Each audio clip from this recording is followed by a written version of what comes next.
आज हम कक्षा 6 एनसीईआरटी इतिहास विषय की शुरुआत कर रहे हैं। इसमें हम समझेंगे मुख्यतः प्राचीन भारतीय इतिहास के बारे में। तो अगर हम कहें कि इतिहास क्या है, इस प्रश्न को हम थोड़ी देर समझ लें और इसका अध्ययन हम क्यों करें, क्यों अध्ययन करें, इन दो प्रश्नों के बारे में हम थोड़ा समझते हैं। तो इतिहास, आप देखिए कि अगर जिस विषय के रूप में, इतिहास विषय के रूप में हम जिसका अध्ययन करते हैं वो सामाजिक विषय के अंतर्गत एक विषय है। और सामाजिक विज्ञान क्या होता है? सामाजिक विज्ञान के अंतर्गत हम अपने पूरे समाज का निर्माण कई चीजों से होता है, या कह लीजिए कि समाज या राज्य जहां पर स्थित होता है उसमें भूगोल आ जाता है। जिस भूगोल पर, जिस भौगोलिकी पर वो स्थित होता है, एक क्षेत्र होता है भूगोल का, पर्वतीय, मैदानी, कौन सा क्षेत्र है, कहाँ पर वो राज्य स्थित है, वो समाज स्थित है। तो भूगोल का अध्ययन, उस राज्य के अंतर्गत कई सारी आर्थिक क्रियाएं होती हैं, लेन देन, बाजार उपस्थित होता है, मुद्रा उपस्थित होती है, क्रय विक्रय, सारी चीजें। तो वो अर्थ का अध्ययन, भूगोल का अध्ययन, अर्थ का अध्ययन। अर्थ का अध्ययन हम अर्थशास्त्र विषय के अंतर्गत करते हैं। तीसरी चीज हो गई कि जो हमारी समाज है, जो हमारा समाज है या जो राज्य है, वो कुछ कानूनों के हिसाब से चलता है। और उस कानून को कौन बनाता है? तो एक सत्ता होती है राज्य के अंदर।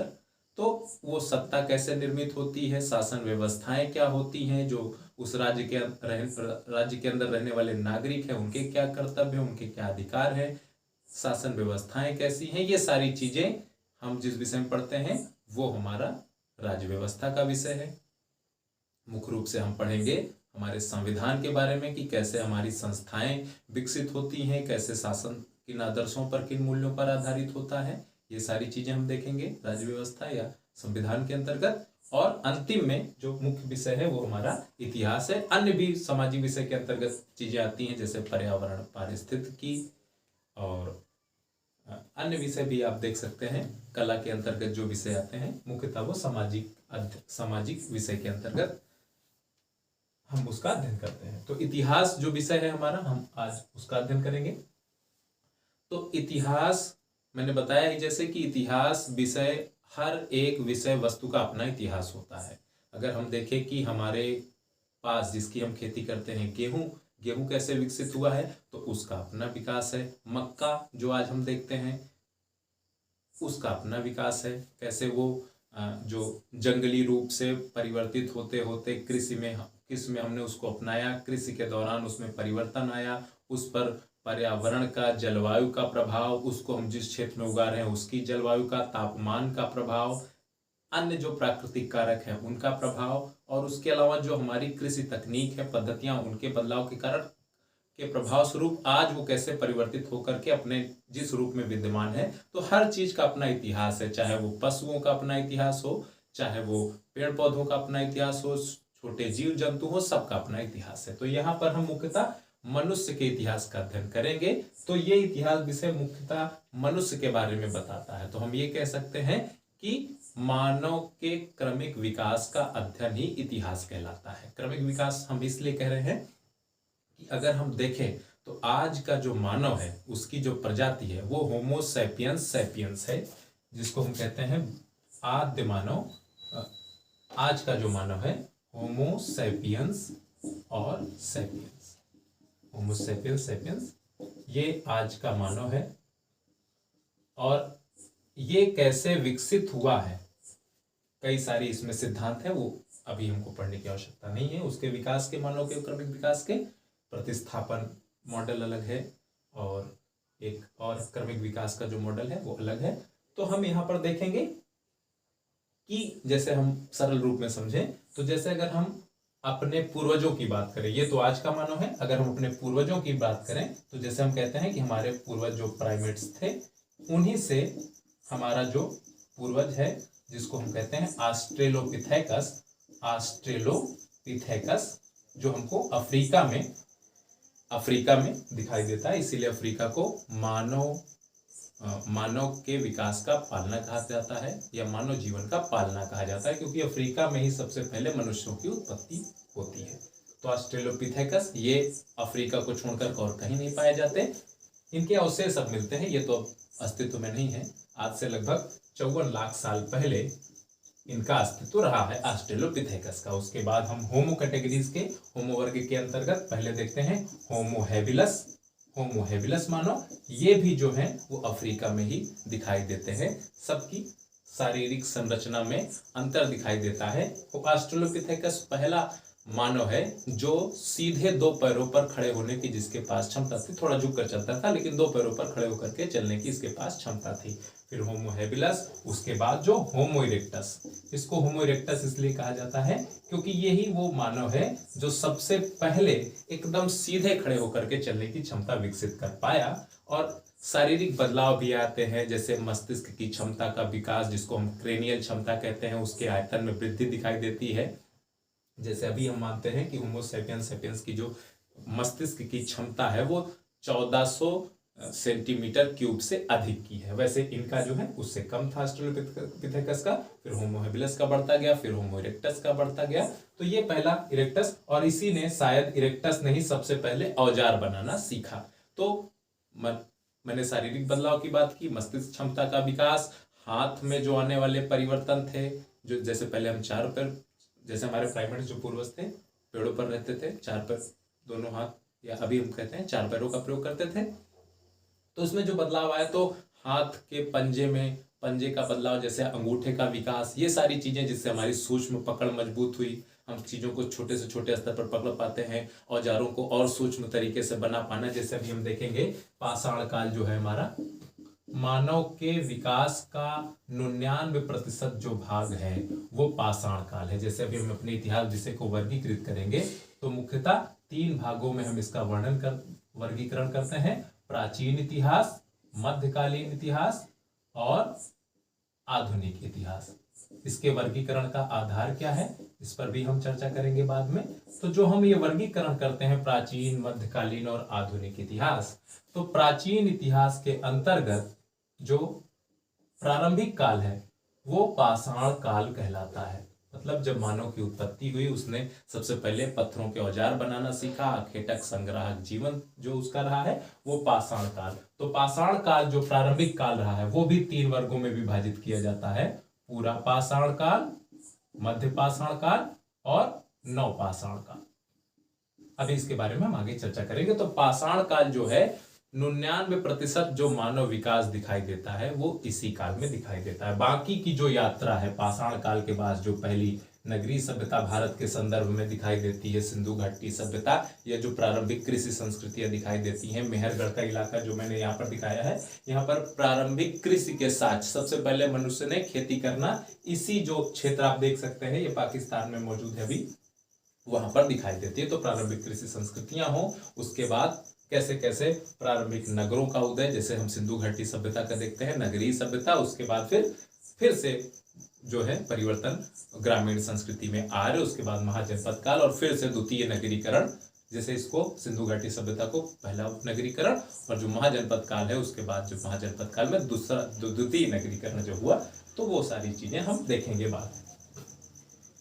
तो हमने बताया कि होमो इरेक्टस, उसके बाद फिर इसी तरीके से होमो निएंडरथल, होमो हाइडेलबर्गेसिस, और आज का जो रूप हम देखते हैं होमो सैपियंस सैपियंस। तो इस तरीके से तो इतिहास जो है वो मानव के क्रमिक विकास के बारे में बताता है कि कैसे मानव क्रमिक विकास होता चला गया। इसके साथ मानव की जो संस्कृति में, जीवन शैली में जो बदलाव दिखाई देता है, जैसे मैंने बताया कि प्रारंभिक जो मानव थे आखेटक संग्राहक, आखेटक का मतलब शिकार करने वाला और संग्राहक का मतलब कि चीजों को बीनने वाला, ढूंढ करके इकट्ठा करने वाला, जैसे कंदमूल फल कहीं उग रहा है तो उसको इकट्ठा करके ले आए, कोई जानवर मर गया है ना, तो उसके मांस को निकाल करके ले आए, है ना। तो इस तरीके का जो इकट्ठा करके जीवन यापन करते वो प्रारंभिक जीवन शैली थी हमारी। तो उससे आखेटक संग्राहक से पशुपालक और कृषक के रूप में जो बदलाव आया, फिर हमने धातुओं का प्रयोग करना सीखा, उसके बाद विज्ञान तकनीकी आज हम देखते हैं। तो ये जो परिवर्तन आए इतिहास उसके बारे में भी बताता है, जीवन शैली में परिवर्तन, समाज कैसे निर्मित हुआ, प्रारंभिक ग्रामीण संस्कृतियां, और जो संस्कृतियों में बदलाव आते गए, जो सामाजिक संस्थाओं में बदलाव आते गए, खासकर वो तो समाजशास्त्र का विषय, लेकिन इसमें भी हम समझते हैं कि कैसे नगर बसे, क्या कारण थे नगरों के बसने के, व्यापार कैसे उन्नत हुआ, कैसे संस्कृतियां समृद्ध हुई, कैसे हम मुख्यतः यहाँ पर भारत के बारे में पढ़ेंगे। तो ये सारी चीजें इतिहास बताता है। अब बात आई कि हम इसका अध्ययन क्यों करें। तो कुछ लोग कहते हैं कि इतिहास बेकार का विषय है, इसका अध्ययन करना समय को बर्बाद करना है। हम क्या करेंगे जान करके हमारा अतीत कैसा था, हम क्या करेंगे जान करके कि पुराने समय में कौन से राजा रानी होते थे, या वो क्या करते थे, उनका शासन कैसा था, उन्होंने कितने युद्ध लड़े, या उनके समाज में कौन आया, कौन यात्री आया, कौन नहीं आया, क्या करेंगे जान करके। तो इसको हम एक तर्क से कह सकते हैं कि हम इतिहास का अध्ययन इसलिए नहीं करते कि हम जानना चाहते हैं कि अतीत में क्या हुआ। हम इसलिए भी अतीत का अध्ययन करते हैं कि अगर आज की संस्कृति को, आज के समाज को, आज के मनुष्य को, हर चीज को, चाहे वो आज जो आप देखते हैं कि कोई भी जो हमारी सामाजिक बुराई है, जैसे आप देखते हैं कि दहेज प्रथा ही है, या आप देखते हैं कि थोड़ा सा आप पीछे चले जाइए, जब हम आजाद नहीं थे, या उसके और पीछे चले जाइए, जो सती प्रथा थी, वो जो बुराई थी, एक प्रकार की सामाजिक बुराई, वो बुराई क्यों मतलब समाज में क्यों मौजूद थी। तो उसको अगर हम उस बुराई को समझना चाहते हैं तो उसके लिए हमको वो कहीं ना कहीं अतीत में, पिछले समय में शुरू हुई होगी और आज अपने स्वरूप में विद्यमान है। आज भी आप देख सकते हैं जैसे महिलाओं की स्थिति इतनी बेकार है, आप देखते होंगे बहुत सारे लोग जो है लड़कियों को पसंद नहीं करते हैं और गर्भपात करा देते हैं, अगर अवैध तरीके से जांच करा करके।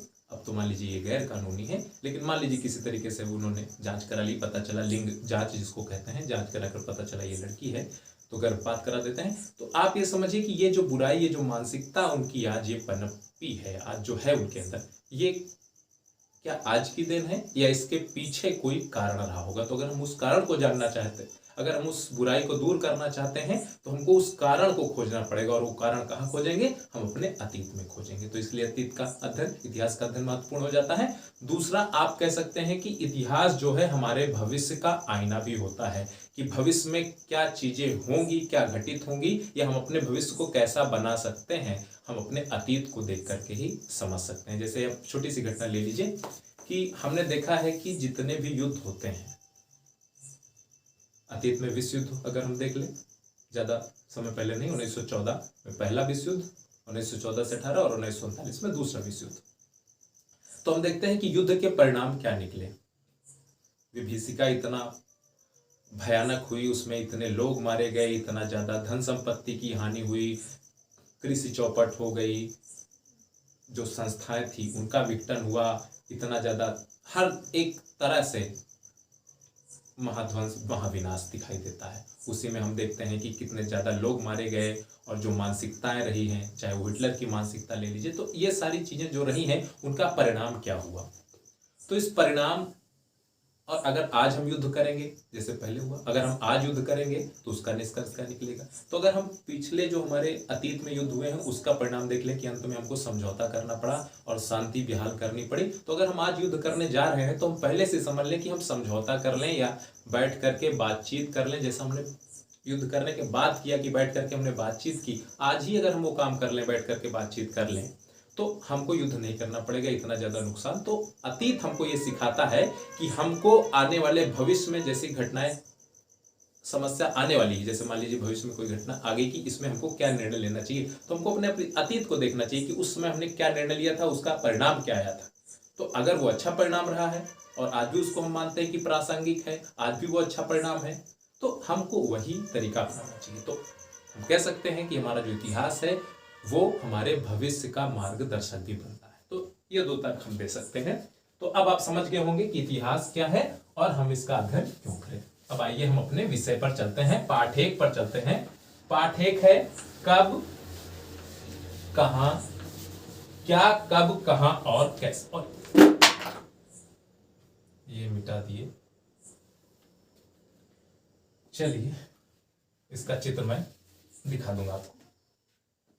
तो जैसे इतिहास में मैंने बताया कि कैसे हम, जैसे यहाँ पर एक राशिदा है, उनका सवाल है कि उन्होंने एक अखबार पढ़ा, उसमें उन्होंने सुर्खियाँ पढ़ी कि 100 साल पहले ऐसा हुआ था। तो वो उत्सुक हो गई जानने के लिए कि 100 साल पहले अगर कोई चीज़ घटी है या कोई कार्य हुआ है तो उसको उसकी जानकारी हम कैसे कर सकते हैं। तो 100 साल बहुत पुराना समय नहीं है। हमारे आजी बाबा हैं, उनकी उम्र लगभग 70-80 साल होगी। तो उनसे अगर हम जानकारी लेना चाहते हैं तो वो 100 साल पहले के बारे में बता सकते हैं हमको कि ये चीज़ें घटी हुई हैं। तो ये आसानी से हो सकता है। हम 100 साल पहले प्रिंट मीडिया था, मुद्रण संस्कृति थी, अखबार हो सकते हैं। इतना पुराना अखबार ढूंढना खैर मुश्किल काम है, लेकिन मान लीजिए उस समय की कोई किताब या पत्र पत्रिका कुछ हो तो उससे हम जानकारी इकट्ठा कर सकते हैं।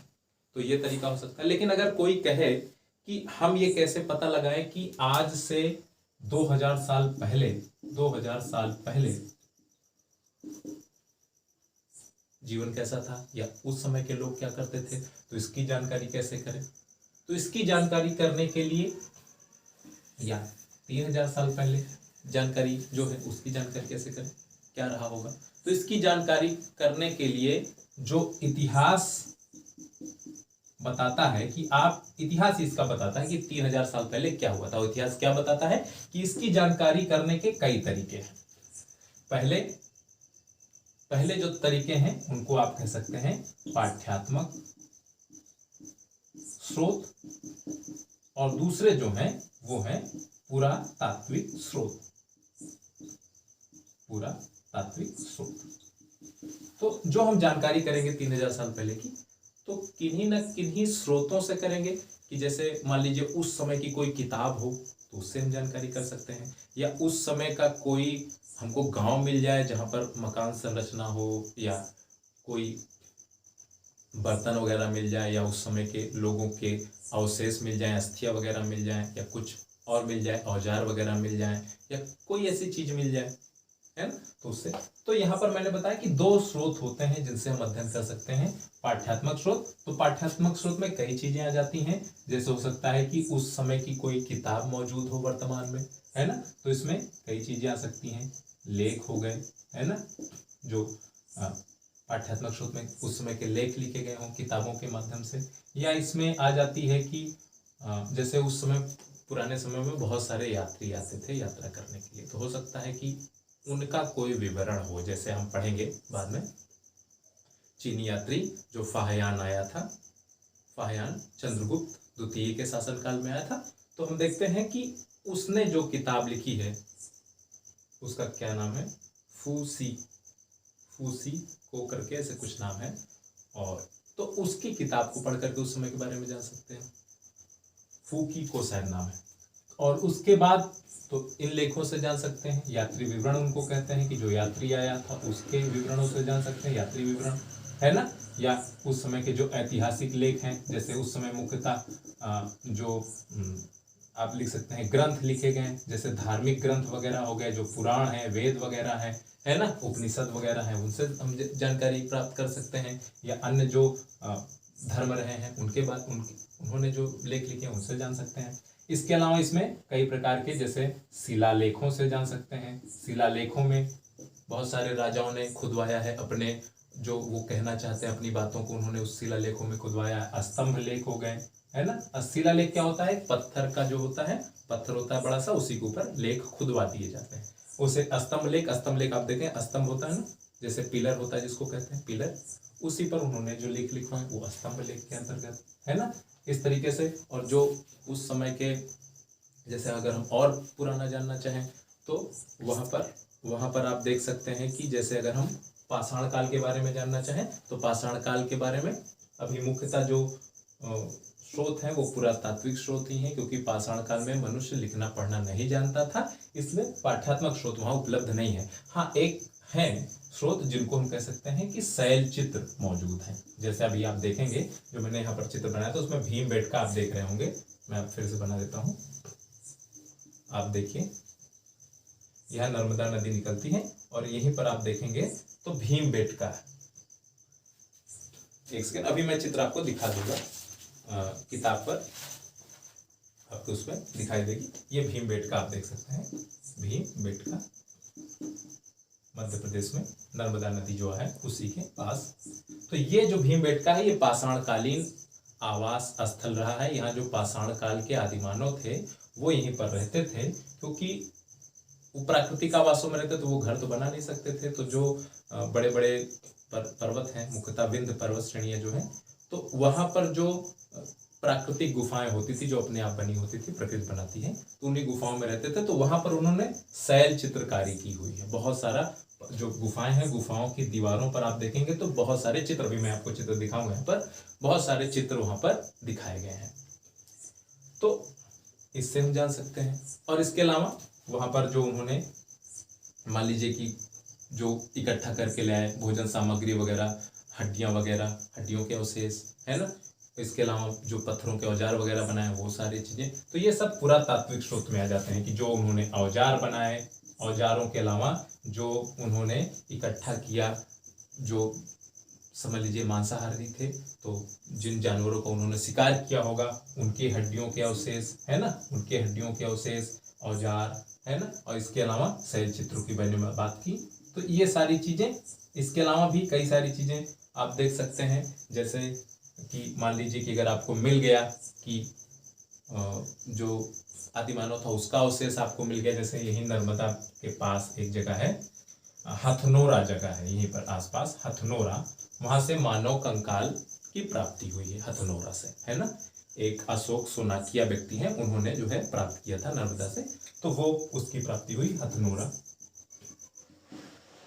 तो आप देख सकते हैं कि जो मनुष्यों के कंकाल है, या अगर आप देखिए कि उन्होंने शवों को दफनाया, तो या जो भी तरीके हैं, इस तरीके से आप देखते, तो ये पूरा तात्विक स्रोत है। और पाठ्याश्रम सूत्र मैंने आपको बता दिया कि जो शिलालेख, हस्तम्भ लेख या यात्री विवरण या धार्मिक जो भी पुस्तकें वगैरह, ये सारी चीजें स्रोत के अंदर, तो इससे हम जानकारी इकट्ठा कर सकते हैं अपने पुराने अतीत के बारे में।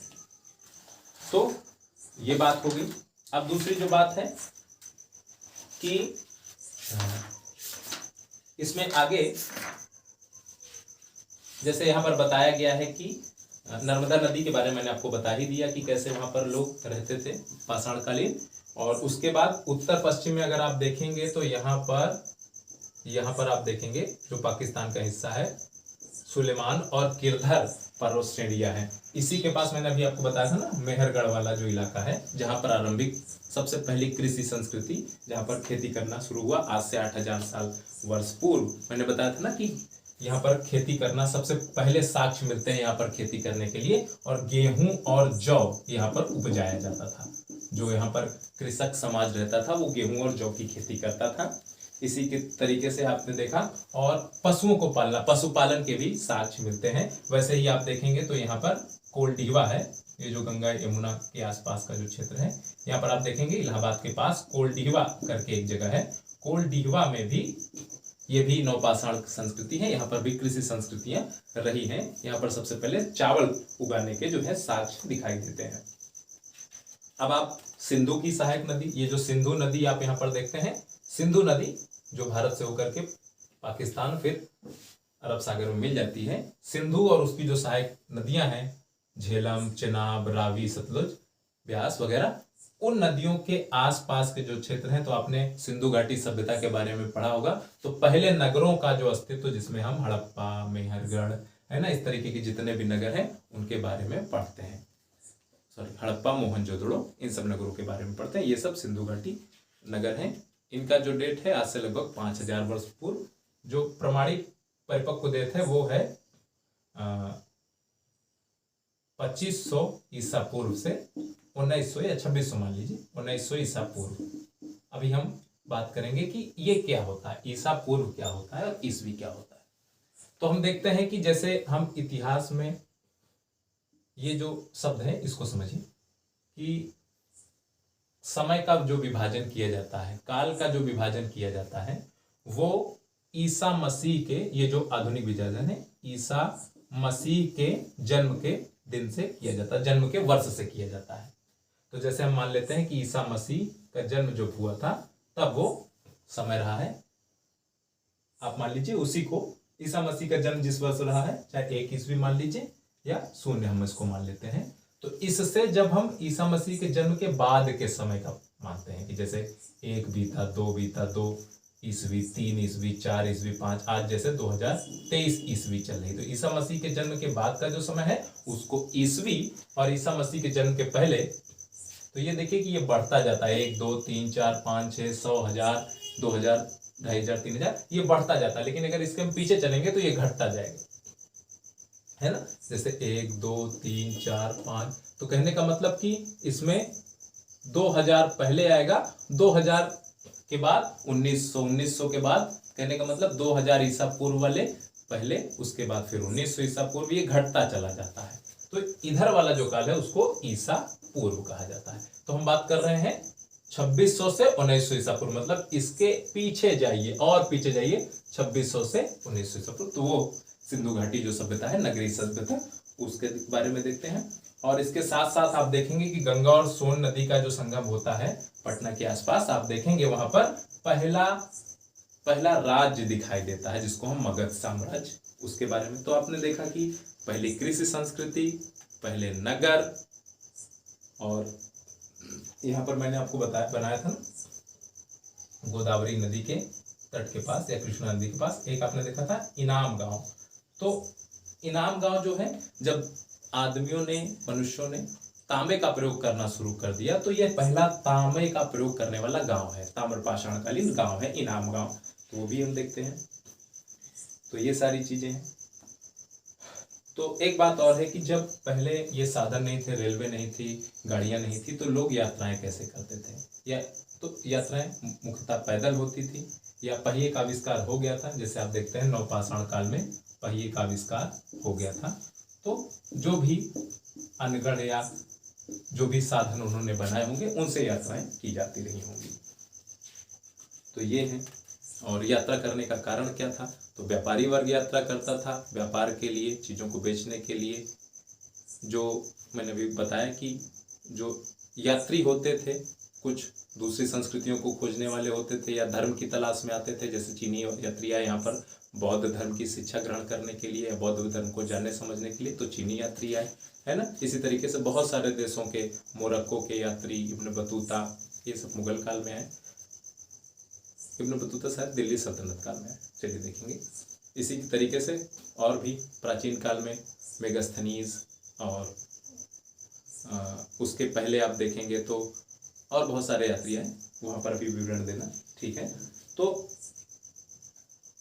इसके अलावा अब भारत का जो नाम है वो कैसे इंडिया पड़ गया, या कैसे हम इसको भारत कहते हैं, तो इसके पीछे का जो कारण है, तो जैसे भरत एक कबीला था, आप यहाँ पर देखेंगे तो यहाँ पर एक वैदिक काल में एक कबीला था, भरत कबीला। तो उसी भरत कबीले के नाम पर इधर जो ईरानी और इधर यूनानी ये लोग मान लीजिए बात हैं, तो उसी भरत कबीले के नाम पर वैदिक संस्कृति में इसको भारत कहा जाना शुरू किया गया। और इसके अलावा अगर आप यूनानी और ईरानियों को देखें, इधर यूनानी है, यूनान जो आप यूनान देखते हैं आज यूरोप में, यूनान जो देश है, और ग्रीस मुख्यतः, तो वहाँ के जो लोग थे। और जो ईरान आप देखते हैं, ईरानी वहाँ के जो लोग थे, उन लोगों ने सिंधु नदी को उन्होंने इंडस कहा, और इंडस उन्होंने हिंदू कहा, सिंधु को उन्होंने हिंदू कहा, और उसी के नाम पर उन्होंने, आप देखते हैं भारत को हिंदुस्तान कहा जाता है। और इसके अलावा जो इंडिया कहा जाता है, इंडिया आप देखिए तो एक सिंधु नदी को इंडस कहा जाता है, तो इंडस के कारण भारत का नाम इंडिया पड़ा। तो ये इसका नामकरण था। तो मुख्यतः भारत का जो मैंने आपको बताया कि इसका जो वर्णन आप देखेंगे तो जो ऋग्वेद है उसमें 5 जनों का जिक्र है, जिसमें भरत भी एक प्रकार के जन है ना। इस तरीके से कई जनों का, उसमें मुख्यतः 5 जनों का जिक्र है। तो हम ये जान ही गए कि अतीत के बारे में कैसे जाने। अच्छा, इसमें एक बात और बताई गई है कि हम जो इसमें पाठ्यात्मक स्रोत है, इसमें आप देखिए कि एक होती है जिसको हम कहते हैं पांडुलिपि। पांडुलिपि से भी हम अतीत के बारे में जानते हैं। तो पांडुलिपि क्या होती है? ये हाथ से लिखी हुई पुस्तकें, क्योंकि उस समय छपाई का तो आविष्कार हुआ नहीं था, तो ये हाथ से लिखी पुस्तकें होती थी। इनको अंग्रेजी में मैन्युस्क्रिप्ट बोलते हैं, मैन्युस्क्रिप्ट। और उस समय कागज का भी आविष्कार नहीं हुआ था प्राचीन काल में, कागज का आविष्कार चीन में हुआ, वहीं से हर जगह पहुंचा। तो मैन्युस्क्रिप्ट जो होता था मुख्यतः पहले ताड़ पत्र, जो आप देखते हैं ताड़ का वृक्ष होता है, उसी के पत्तों को काट करके उसमें छेद करके उसको जोड़ लिया जाता था। तो ताड़ पत्रों की जो बड़ा सा बना लिया जाता तो उस पर लिखी जाती थी। इसके अलावा आप देखते हैं कि एक पेड़ होता है हिमालय के क्षेत्रों में जिसको कहते हैं भुर्ज नामक पेड़, भुर्ज नामक पेड़। तो उस भुर्ज नामक पेड़ का जो छाल है ना, उसकी जो पेड़ की छाल होती है उससे एक पत्र तैयार किया जाता है जिसको भोजपत्र कहते हैं। तो भोजपत्र अभी भी आता है, अब बाजार में चले जाइए 10 रुपए का आप देते हैं, हवन वगैरह में भी प्रयोग किया जाता है। तो उस भोजपत्र में भी चीजें लिखी जाती थी। तो यहाँ पर भी मैं आपको दिखाऊंगा एक ताड़पत्र की जो प्रतिलिपि है, चित्र आपको भी मैं दिखाऊंगा। तो बहुत सारे जो ये सारी चीजें हैं ये नष्ट हो जाती हैं, क्योंकि प्राकृतिक चीजें हैं, नष्ट हो जाती हैं, इनका निम्नीकरण हो जाता है। और बहुत सारी पांडुलिपियों को तो जो हमारे विदेशी आक्रमणकारी आए, आक्रांत आए, उन्होंने नष्ट कर दिया। अपने बख्तियार खिलजी का नाम सुना होगा अगर, तो वो महमूद गजनवी का सेनापति, या आप कह लीजिए सल्तनत काल में भी जो कुतुबुद्दीन ऐबक उसका सेनापति, तो उसने जो आप बिहार में चले जाइए तो एक नालंदा विश्वविद्यालय था, बहुत बौद्ध संस्कृति का, बौद्ध शिक्षा का केंद्र माना जाता था। तो उसको उसने पूरा नष्ट कर दिया और पूरी जो उसमें पांडुलिपियां रखी हुई थी बहुत सारी, उसको जला दिया। और कहते हैं कि कई महीनों तक वो आग जलती रही, इतना ज्यादा उसमें जो है चीजें रखी हुई थी। तो इस तरीके से नष्ट हो गई और बहुत सारे लोगों ने उसको नष्ट कर दिया। अपने पढ़ाई होगा कि कैसे विदेशी आए और उन्होंने हमारे मंदिरों विहारों का तोड़ा, और ये सारी चीजें मंदिरों में मुख्य रूप से संग्रहित करके रखी जाती थी, ये हमारे परंपरा में। तो ये सारी चीजें अब हम देखते हैं कि जो अभिलेख की मैंने बात की थी, अभी मैं आपको एक चित्र दिखाऊंगा अभिलेख का। तो अभिलेख ये शिलालेख है, आप देखिए कि जो अभी मैंने मगध पहले राज्य की बात की, उसी में एक मौर्य साम्राज्य आता है, मौर्य वंश का शासन आता है मगध साम्राज्य में। तो उसका एक राजा होता है अशोक। तो अशोक का एक शिलालेख जो है, अशोक ने जो शिलालेख एक यहाँ पर आप देखते हैं लगभग 2250 वर्ष पुराना उसका अभिलेख अफगानिस्तान के कंधार से प्राप्त होता है, और उस पर उसका आदेश लिखा हुआ है। अभी आप देखेंगे अशोक के बारे में आपका चार्ट में पढ़ेंगे तो उसमें आप देखिए कि उसने यूनानी और अरामेइक नामक 2 लिपियों का प्रयोग किया है, क्योंकि इधर के जो लोग थे यूनान वाले, यहाँ पर अभी आप देखेंगे कि हिंद यवन शासक जब सिकंदर आया उसने इन सब क्षेत्रों को जीता, तो यहाँ पर हिंद यवन शासक रहने लगते हैं, तो उसी के समकालीन रहते हैं। तो उसने उनको पढ़ने के लिए यूनानी भाषा में, और ईरान के जो लोग हैं उनकी जो शैली है लिपि वो अरामेइक है, तो उनके लिए अरामेइक और यूनानी शैली में चीजें लिखवाई थी कि उसके संदेशों को पढ़ सकें।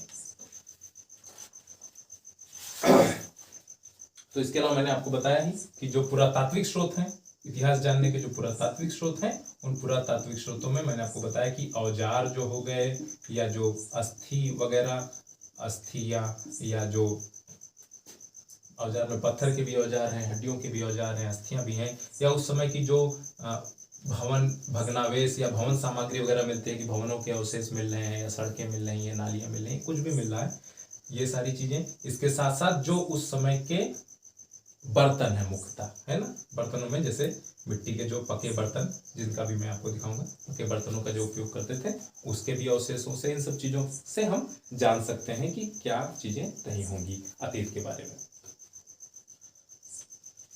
तो यहाँ पर जो अतीत शब्द, हमारे अतीत शब्द का प्रयोग हुआ है, तो अतीत का जो प्रयोग हुआ है वो बहुवचन के रूप में हुआ है। तो कहने का मतलब ये है कि अतीत कोई हमारे जो पूर्वज रहे हैं, या मेरे परिवार का, ऐसे समझ लीजिए कि मेरा जो परिवार का पूर्वज रहा है वो अलग रहे हैं, आपके परिवार के पूर्वज अलग रहे हैं। तो अतीत सबका अपना अलग अलग होता है। तो यहाँ पर जो हमारे अतीत की बात कर रहे हैं, तो भारत में अनेक प्रकार की संस्कृतियां रहती हैं, है ना। दक्षिण भारत में चलिए द्रविड़ संस्कृति रहती है ना। उत्तर भारत में जैसे हम कहते हैं कि वैदिक संस्कृति रहती है।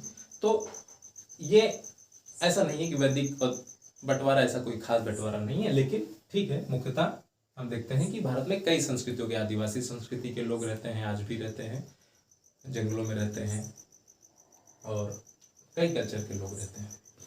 तो सबका अपना अपना इतिहास है, सबकी अपनी अपनी संस्कृति। आप देखते हैं कि सबकी भाषाएं अलग अलग हैं, तो उन भाषाओं का अपना इतिहास रहा होगा। उत्तर भारत की आप देखते हैं कितनी भाषाएं, हिंदी, अंग्रेजी तो मान लीजिए विदेशी भाषा है, लेकिन उसका भी अपना इतिहास है। इसी के साथ दक्षिण में चले जाइए, कन्नड़, मलयालम, है ना, तेलुगु, तमिल, है ना, उड़िया, मान लीजिए पूर्व में चले जाइए उड़िया, और उत्तर पूर्व में चले जाइए नागा, है ना, आदिवासियों की संथाल, कई प्रकार की भाषाएं हैं, मैथिली वगैरह। तो ये सारी सबका अपना अतीत रहा है। तो यहाँ पर बहुवचन के रूप में प्रयोग हुआ है कि सबका अपना अपना अतीत रहा है। तो सबको अब सब अपने अपने रीति रिवाजों का पालन करते हैं, सबका अलग अलग तरीका है, तो उसके बारे में भी हम समझेंगे। तो तिथि के बारे में मैंने बता दिया। अब जैसे इसमें एक बात और है कि कैसे, मान लीजिए कि जो पहले की, जैसे भी मैं आपको एक चित्र दिखाऊंगा कि पहले की जो चीजें लिखी गई हैं उसके बारे में उसको कैसे पढ़ा जाए, ये सबसे बड़ी समस्या का। अच्छा, एक व्यक्ति और होता है, तो मैंने जो आपको बताया कि पुरातात्विक चीजों के बारे में जानना या पाठ्यात्मक स्रोतों के बारे में जानना, ये कौन करता है, इन सब के बारे में कौन जानता है? तो एक व्यक्ति होता है पुरातत्ववेत्ता। ये पुरानी चीजों को वो पुरानी चीजों को के बारे में देखता है, जानकारी इकट्ठा करता है, उन सब को समझ करके इतिहासकार को मदद करता है कि आप, इतिहासकार क्या करता है, वो इतिहास के बारे में बताता है कि अतीत में कैसे हुआ। तो इसका जो आधार होता है, ये पुरातत्व जो खोज करता है, ये उत्खनन करता है। जैसे कहीं पर मान लीजिए पता चला कि यहाँ कोई संस्कृति थी, तो उनको खोद करके वहाँ पर संस्कृति के क्या साक्ष्य वगैरह हैं, वहाँ पर कौन गांव था या कौन शहर था, उन सब चीज़ों को खोद कर निकालना, वहाँ के किस प्रकार के बर्तन मिले हैं, किस प्रकार के औजार मिले हैं, भवन संरचना कैसी रही है, क्या सड़कें हैं, पक्की ईंटों के हैं, कच्ची ईंटों के हैं, क्या सारी चीज़ें हैं, ये सारी चीज़ें वो पुरातत्ववेत्ता जानता है। तो ये पुरानी चीज़ों के बारे में जानकारी इकट्ठा करता है, उनके बारे में समझता है, और इतिहासकार को मदद करता है कि ये अतीत के बारे में इतिहास गढ़े कि अतीत कैसा रहा होगा।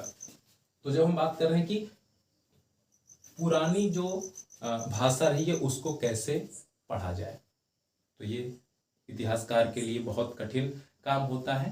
तो इसके लिए वो एक तरीके का प्रयोग करते हैं, जो तरीका आपकी किताब में बताया गया है। कि जैसे यहाँ पर आप देखिए, जो मैं आपको चित्र दिखा रहा हूँ, ये मिस्र, आप देश देखते हैं, अफ्रीका में मिस्र है, उत्तरी भाग में। वहां पर आप देखिए कि उत्तरी तट पर रोसेटा नाम का एक कस्बा है, और वहां पर एक पत्थर मिला हुआ है, उस पर कुछ उत्कीर्णित है, चित्र के रूप में उत्कीर्णित है, और 3 भाषाओं और लिपियों में लिखा गया है। यूनानी लिपि है और मिस्र लिपि है, 2 प्रकार की है।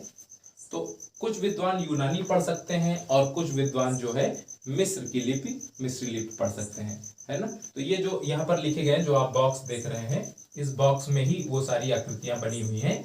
इस बॉक्स को कारतूस कहते हैं, है ना। तो कारतूस कहते हैं, छोटा सा जो फ्रेम आपको दिखाई दे रहा है।